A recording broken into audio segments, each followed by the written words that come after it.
യോ guys, welcome back to my channel. ഞാൻ Mirage എന്ന് പറഞ്ഞ സിനിമ കണ്ടിരിക്കുകയാണ്. ആസിഫ് അലി ആൻഡ് ജിത്തു ജോസഫ്, ഈ രണ്ട് പേരുകൾ മാത്രം മതി. കൂമൻ എന്ന് പറഞ്ഞ സിനിമ അതിഗംഭീരമായതുകൊണ്ടും പിന്നെ കാര്യമില്ല, ജിത്തു ജോസഫിൻ്റെ പേര് കണ്ടാലോ ആസിഫ് അലി എന്ന് പറഞ്ഞ നടൻ്റെ ഒരു സിനിമ വന്നാലോ കാണുമെന്നുള്ള കാര്യം ഞാൻ മുന്നേ തീരുമാനിച്ചിട്ടുള്ള കാര്യമാണ്. അതുകൊണ്ട് ആ സിനിമ കണ്ടിരിക്കുകയാണ്. ഒരു എന്താ പറയുക, ഒരു മിസ്റ്ററി ഇൻവെസ്റ്റിഗേഷൻ ആ ഒരു മോഡാണ്, ആ ഒരു പ്ലോട്ടാണ് സിനിമ പിടിച്ചിരിക്കുന്നത്. Directed by Jeethu Joseph, one and only. Written by Srinivas Abrol, Jeethu Joseph, Aparna R Tharakad. ആരാന്നറിയില്ല, അവർ മൂന്നുപേരും കൂടിയാണ് എഴുതിയിരിക്കുന്നത്. പക്ഷെ എനിക്ക് സിനിമ കണ്ടപ്പോൾ ഈ സിനിമയിൽ ജിത്തു ജോസഫിൻ്റെ പങ്ക് വളരെ കുറവായിട്ടാണ് എനിക്ക് തോന്നിയത്. ഒരു ഒന്നോ രണ്ടോ പോയിന്റിൽ മാത്രം പുള്ളീൻ്റെ ഒരു സിഗ്നേച്ചർ എലമെൻ്റ് എനിക്ക് തോന്നി. അല്ലാത്ത പക്ഷം അങ്ങനെ വലുതായിട്ടൊന്നും തോന്നിയില്ല സത്യം പറഞ്ഞു കഴിഞ്ഞാൽ. അഭിനയിച്ചിരിക്കുന്നവർ ആസിഫ് അലി, അപർണ ബാലമുരളി, അർജുൻ ശ്യാം ഗോപൻ, നമ്മുടെ ബിഗ് ബോസിലൊക്കെ ഉണ്ടായിരുന്ന ഒരു കണ്ടസ്റ്റൻ്റാണ് വെച്ചാൽ, ഹന്ന രജി കോശി, കൂമനിലൊക്കെ ഉണ്ടായിരുന്ന പുള്ളിക്കാരി, ഹക്കീം ഷാജഹാൻ, പിന്നെ സമ്പത്ത് നമ്മുടെ തമിഴോ തെലുഗു അതിലുള്ള മെയിൻ നടനാണ്. Produced by Katheena and Jeethu. Okay, Jeethu ജോസഫിൻ്റെ ഭാര്യ എക്സിക്യൂട്ടീവ് പ്രൊഡ്യൂസറാണ് സിനിമേൻ്റെ. Mukesh R Mehta, CV Sarathi, Jatin M Sethi, ഇവർ മൂന്നുപേരും കൂടിയാണ് പ്രൊഡ്യൂസ് ചെയ്തിരിക്കുന്ന cinema. Music by Vishnu Shyam, cinematography by Satheesh Kurup, edited by VS Vinayak. Technically അങ്ങനെ ഭാരിച്ചമായിട്ടുള്ള പണിയൊന്നും അവരെടുത്ത് എനിക്ക് തോന്നിയില്ല. ജസ്റ്റ് നമ്മൾ സ്ഥിരം സിനിമകളിലൊക്കെ കാണുന്ന രീതിയിലുള്ള മ്യൂസിക്കും സിനിമാറ്റോഗ്രാഫിയും. അങ്ങനെ സിനിമാറ്റോഗ്രാഫി ഒരു കാട്ടിക്കാണുന്ന ഒരു ഫൈറ്റ് സീക്വൻസ് ഉണ്ട്, അത് അവർ കുറച്ച് കഷ്ടപ്പെട്ടാണ് എടുത്തത്. വലിയ സംഭവമൊന്നുമല്ല, ചെറിയ സാധനമാണ്. എന്നാലും ക്യാമറമാൻ ക്യാമറയെ തൂക്കിക്കൊണ്ട് കുറേ പണിയെടുത്തിട്ടുണ്ട്, അത് കാണാൻ നമുക്ക് മനസ്സിലാവും.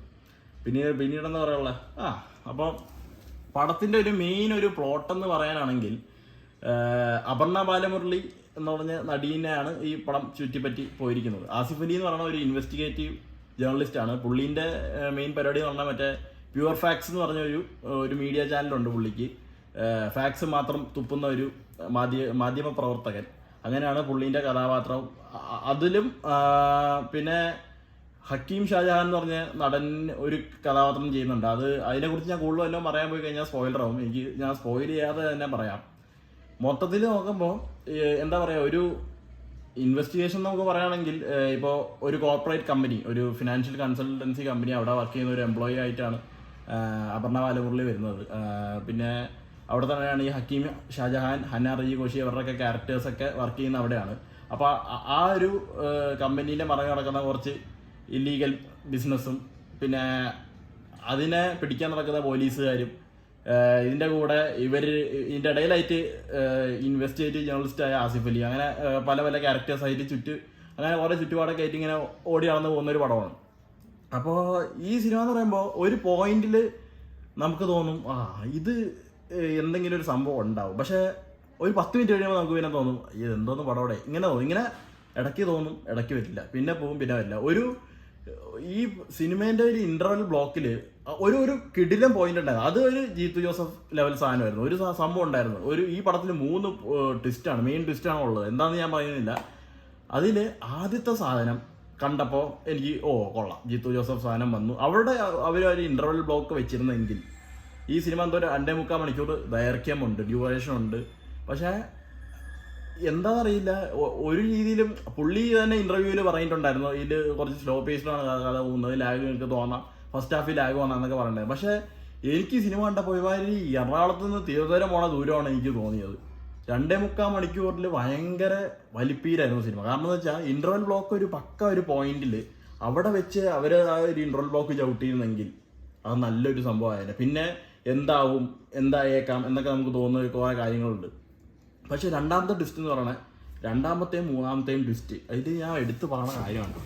രണ്ടാമത്തെയും മൂന്നാമത്തെ ട്വിസ്റ്റ് ഭയങ്കര പ്രഡിക്റ്റബിൾ ആയിരുന്നു എനിക്ക്.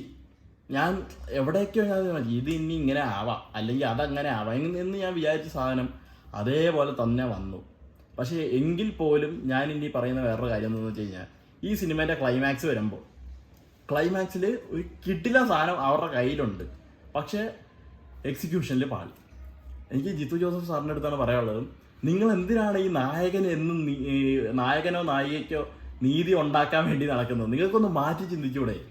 കുറച്ച് മാറ്റി ചിന്തിച്ചു കഴിഞ്ഞാൽ, എനിക്കറിഞ്ഞൂടാ കൊമേഴ്ഷ്യലി എത്രത്തോളം പോകുന്നൊന്നും അറിയില്ല, പക്ഷേ ഈ ലെവൽ ക്രോസ് എന്ന് പറഞ്ഞ സിനിമ കണ്ടപ്പോൾ എനിക്ക് ആ പടം ഭയങ്കര ബോറടിച്ച് പടമാണ്. പക്ഷേ അതിൻ്റെ ക്ലൈമാക്സ്, ഈ നമ്മുടെ ഇരട്ട, അങ്ങനത്തെ നായാട്ട്, ഇതിൻ്റെയൊക്കെ ഒരു ക്ലൈമാക്സിലൊരു സാധനമുണ്ട്. എല്ലാവർക്കും നീതി കിട്ടിയിട്ട് ആരും ഇന്നത്തെ കാലത്തൊന്നും ഉണ്ടാക്കിയിട്ടില്ല എന്നുള്ളത് അത് വളരെ ഒബ്വിയസാണ്. നമ്മൾ കുറേ കേട്ടിട്ടുള്ള കാര്യങ്ങളാണ്.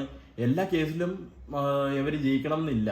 നീതി നീതി നീതി എന്ന് പറയുന്നത് അത് ഇന്നത്തെ കാലത്ത് ആർക്കും അത് കിട്ടൂലടേ. അപ്പോൾ പുള്ളി എന്തിനാണ് ആ ഒരു ക്ലീശ, ആ ഒരു ക്ലൈമാക്സ് എന്നത് ഞാൻ ഇപ്പോഴും പറയുന്നില്ല. പക്ഷേ ആ ഒരു പോയിന്റ് നല്ല രീതിക്കൊന്ന് എഴുതി നല്ലോണം വർക്ക് ചെയ്ത് എൻ്റെ മനസ്സിലൊരു സ്ക്രീൻ പ്ലേ വരെ വന്നു. അത് കണ്ടോട്ട് നിർത്തി ഒരു പോയിന്റ് എത്തിയിട്ട് അവിടെ വെച്ച് പടം ഇങ്ങനെ കാണിച്ച് നിർത്തിയിരുന്നെങ്കിൽ ഞാൻ പറഞ്ഞേനെ അത്ര നേരം കണ്ട ലാഗൊന്നുമല്ല. ആ ഒരു ക്ലൈമാക്സിന് ഞാൻ വീണു ആയനെ, അത് സീൻ സാധനം ആയനെ. പക്ഷേ അൺഫോർച്ചുനേറ്റ്ലി പുള്ളി സ്ഥിരം രീതി പോലെ തന്നെ നായകന് നീതി ഉണ്ടാക്കാൻ നോക്കി ആ വഴിക്ക് പോയി. ക്ലീശ ഇതിൻ്റെ ഇടയിൽ കുറേ വെടിവെപ്പും ഓട്ടവും വാച്ചിലും മൊത്തത്തിൽ നോക്കുമ്പോൾ എനിക്ക് ഭയങ്കര സ്ട്രിക്ട്ലി ആൻ ആവറേജ് എക്സ്പീരിയൻസ്. അത് ആ ഒരു ക്ലൈമാക്സും കൂടി അങ്ങനെ ആയപ്പോഴത്തേക്കും എനിക്ക്, ഞാൻ പറഞ്ഞില്ലേ ആ ക്ലൈമാക്സ് അങ്ങനെ ആയിരിക്കുമെന്ന് എനിക്ക് ഉറപ്പായിരുന്നു. എന്തെങ്കിലുമൊക്കെ ഇതാക്കുമെന്ന് ഉറപ്പായിരുന്നു. കാരണം എന്താ വെച്ച് കഴിഞ്ഞാൽ ഞാൻ സമയം നോക്കുന്നുണ്ട്, സമയം പോണില്ല, ഈ സിനിമ ഒരിടത്തും എത്തുന്നില്ല. അപ്പോൾ എനിക്ക് മനസ്സിലായി ഇനി കുറച്ചായിട്ട് അവസാനം ഒരു പ്രീ ക്ലൈമാക്സും പിന്നെ മെയിൻ ക്ലൈമാക്സും ആണ്. അവിടെയാണ് ഈ സിനിമേൻ്റെ ഒരു കെട്ട് മൊത്തത്തിൽ അഴിയുന്നത്. എന്തിനായിരുന്നു ഈ ഒരു സിനിമ എന്നുള്ളതിൻ്റെ ഒരു ഡെഫിനിഷൻ അവിടെയാണ് അവർ കാണിച്ചിരിക്കുന്നത്. പക്ഷേ ക്ലൈമാക്സ് ക്ലീഷ ബ്രേക്കിംഗ് അല്ലാത്തത് കൊണ്ട് തന്നെ എനിക്ക് വലിയ കാര്യമായിട്ട് തോന്നിയില്ല. ഒരു ആവറേജ് പടം. ഇനിയിപ്പോൾ ദൃശ്യം 3 വരുന്നുണ്ടെന്നാണ് പറയുന്നത്, എന്താവുമെന്ന് അറിയില്ല. പുള്ളി നല്ല രീതിക്ക് ഉണ്ടാക്കുകയാണെങ്കിൽ ഓക്കെ. കൂമൻ വെച്ചൊന്നും ഈ സിനിമ കമ്പയർ ചെയ്യാൻ പറ്റില്ല. കൂമൻ അന്ത റേഞ്ച് പടമായിരുന്നു. അത്രേ ഉള്ളടേ. അല്ല ആസിഫ് അലി ആയാലും അപർണ ബാലമുള്ള എല്ലാവരും നല്ലോണം ചെയ്തിട്ടുണ്ട്. പുള്ളിക്ക് ജിത്തു ജോസഫിന് ഈ സ്ക്രിപ്റ്റിൽ അധികം കയ്യേറാനുള്ള സംഭവം ഉണ്ടായിരുന്നില്ല. പുള്ളി ജസ്റ്റ് ആ ഒരു റൈറ്ററിൻ്റെ ഒരു നറേഷൻ പുള്ളി സിനിമയാക്കി മാറ്റി. ആ പുള്ളീൻ്റെ ഒരു വിഷൻ, റൈറ്ററിൻ്റെ വിഷൻ പുള്ളിക്ക് സിനിമയാക്കി കൊടുക്കാൻ പറ്റിയെന്നല്ലാതെ അങ്ങനെ പുള്ളിയാണെങ്കിൽ ഒരു വർഷം ഒരു ബ്രേക്ക് എടുക്കാത്ത ആളാണ്. ഒരു എന്തെങ്കിലുമൊക്കെ പടമൊക്കെ ചെയ്തുകൊണ്ടിരിക്കണം. അങ്ങനെയാണ് 12th മാനും മറ്റേ നുണക്കുഴി ഇതൊക്കെ ഇങ്ങനെ വന്നത്. അല്ലാതെ പുള്ളിക്ക് അവിടെ മെയിൻ അതൊന്നുമല്ല, പുള്ളിയല്ല എഴുതിയിരിക്കുന്നത്. അതൊന്നും എല്ലാം ബാക്കി ഓരോരുത്തരുടെ സ്ക്രിപ്റ്റിൽ ചെറിയ പണി മാത്രമേ പുള്ളി ചെയ്തിട്ടുള്ളൂ. പക്ഷേ നുണക്കുഴി ആയാലും എനിക്ക് ഇഷ്ടപ്പെട്ട സിനിമയാണ്. ഇത് not my cup of tea. അപ്പം നിങ്ങൾ കാണുക, കണ്ടിട്ട് വിലയേറിയ അഭിപ്രായം പറയുക. പറ്റുമെങ്കിൽ ബൈ.